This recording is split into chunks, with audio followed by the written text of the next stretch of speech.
Right, so rate this question from 1 to 10. How difficult is it?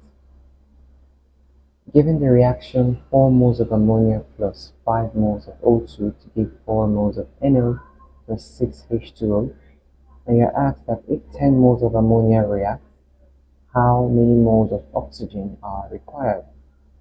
So just asking us how many moles of oxygen are required to react with 10 moles of ammonia.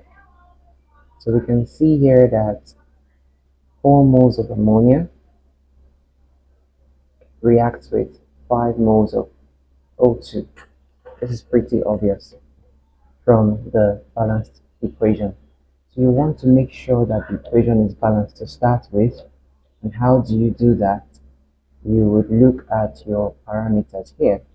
So you have nitrogen, you have 4 of that, and you also have 4 on this side. Your hydrogen is 4 multiplied by 3, which is 12, and your hydrogen on the right hand side is 6 multiplied by 2, which is also 12. Your oxygen is 5 multiplied by 2, which is 10, and here you have 4 multiplied by 1, which is 4, added to 6 multiplied by 1, which is 6. In total, you have 10 as well. So all the atoms are balanced on both sides, and that's a good thing. Now we can proceed to this. 4 moles of ammonia reacts with 5 moles of O2, which is good. Therefore, 10 moles of ammonia should react with a particular amount of oxygen. Getting a personal tutor is as easy as going to our website and clicking on book a session. Will be determined by writing 5 moles up here and 4 moles underneath. 4 moles of ammonia.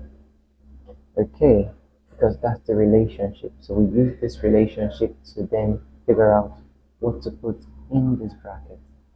Okay, does that make sense? So what happens next is to cancel out the moles of ammonia like that and solve this out, leaving your answer in moles of O2. So that becomes 10 times 5 divided by 4, which should give you 50 divided by 4. So whatever that gives you is your final answer in moles of O2. And that's it. So how difficult is this question? Let me know. Or is it very simple?